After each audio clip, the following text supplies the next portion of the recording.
Good morning, my fellow yogic travelers. I'm mighty glad to be alive today. I hope that you are too, as we continue to live, laugh, love, learn, linger, and live the life we love. It's Friday, so it's my PowerPoint presentation day. I hope you enjoy the presentation literacy here. This is called Bringing Order Out of Chaos. First, with a quote from Carl Jung: "We can therefore never hope for a thorough cure from a treatment restricted to the illness itself, but only from a treatment of the personality as a whole." We talk about holistic healing, right? So, one of the things I suggest is that you expose what we call the inferior function, the weakest part of your personality. Because when you're marginalized, you're out of the center, you feel being out of it. And yet that's where so much of the savior energy comes from, that part of ourselves that we're neglecting. Anyway, if you have to choose between being kind and being right, choose being kind, and you'll always be right. So get the idea, climb and lift. Somebody's ahead of you, helping you to bring you up, lending you a hand. You pay it back or pay it forward. You release your hand down to those who are ascending and who are below you. And that's the way you understand this relationship. The unconscious mind mirrors back to the ego the same attitude the ego has toward it. So if you think that your unconscious mind is the festering swamp of insanity, you won't want to go there. It'll be nightmarish. But if you think it's the repository of all virtues, like the Library of Congress of the universe, you want to go in there and lap it up. All right, love this quote. Life is a hieroglyphic to the questions we would put, but it must be lived first as reality before it's apprehended as truth. It's a hieroglyphic to the questions we would put. We don't understand the Rosetta Stone inside ourselves. So can you see through your own myth? But it has to be lived first before it's apprehended as truth. Or hindsight is 2020. Go for it.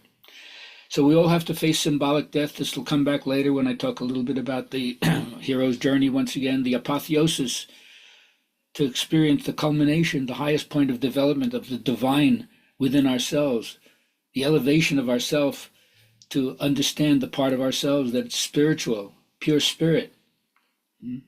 But you got to die to the old. The less of you, the more of it. And one way to understand is trust your instincts. Don't just be in your left brain thinking logical mind. Never second guess your first instinct. We say first thought, best thought. And get out in nature. Always get yourself healed by renewed contact with nature. So important for bringing order out of chaos. When you get into nature, something might be revealed to you, like the numinous encounter between your ego and the transpersonal source of your own being, which will lead you away from selfishness and preoccupation with your own personal stuff to a more significant destiny, something that connects you to the greater whole. So the first thing that happens is this separation. At a certain point, you have to be taken away from everything you know. There's a little loss of control, and there's a risk to this. You may not make it out alive. And so much of us have to be awakened because we're in bondage to our own inattention, and we're subject to so much more suffering in that sleepy state. So face mortality, face the trials. You want to be illumined? You want to understand how precious and fragile life is? See what happens when disaster strikes. Think about all the loss, all the grief you have. And are you living a life of scarcity or a life of abundance? You letting your emotions flow, or you're letting them come out like drip, drip, drip? You have something to lose or nothing to lose. This is what you face when you do the tests and trials. And if you come back, they'll welcome you back as a winner. If you return after your victory. Okay, those of us in Chicago, we live for the Chicago Bears 85 season. Everything after that doesn't seem like it holds a candle to it, except of course the Cubs won after 100 years. That was good. All right, so when you have an integration, the self with the capital S is the organ of acceptance par excellence. It can reconcile all the dualisms, all the paradoxes. It has a problem with that because it's not choosing one or the other. It's the whole, like the Tao is the circle around the yin and the yang. So accept yourself, be yourself, but always your better self.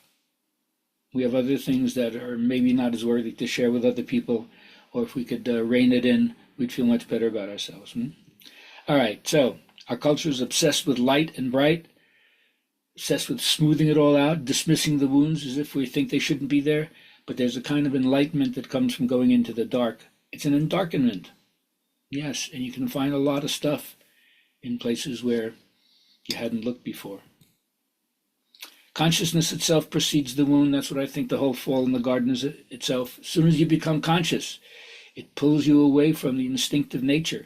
And here's the battle between the part of you that's overthinking and the stuff that's like, learning how to trust your gut and every Me Too voice that exists, like in the chakra system, right? Your rectum has a voice, your genitals have a voice, your gut has a voice, your heart has a voice, your throat has a voice, your thinking capacity has a voice, and your energy field that connects you to the great cosmos that has a voice. Are you listening to them?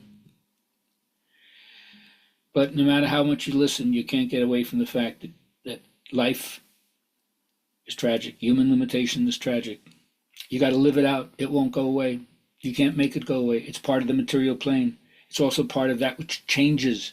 Anything that changes in some way might be positive, but it also rips apart the status quo.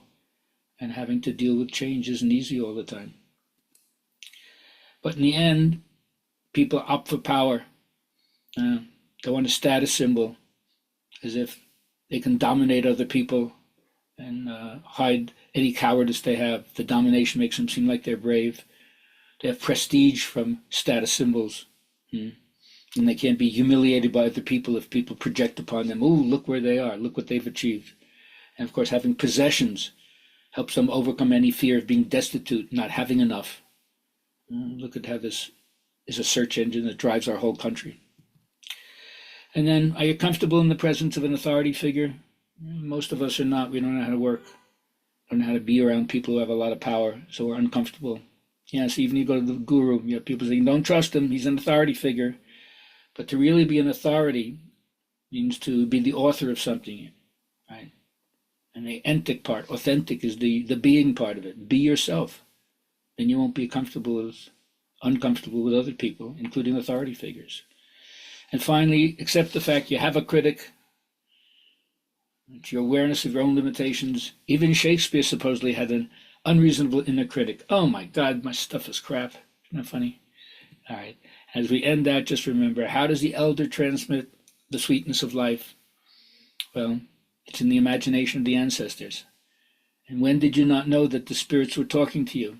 At what part of your life did that become unreal? Then there was a disconnect, isn't there? Everything I say is to hopefully get us back to that. And finally, every method frees and every method traps, as my teacher Ram Dass used to say. So don't fall into the money trap, but money is as money does. You can also do a lot of good things with whatever financial resources or other resources you have available to you.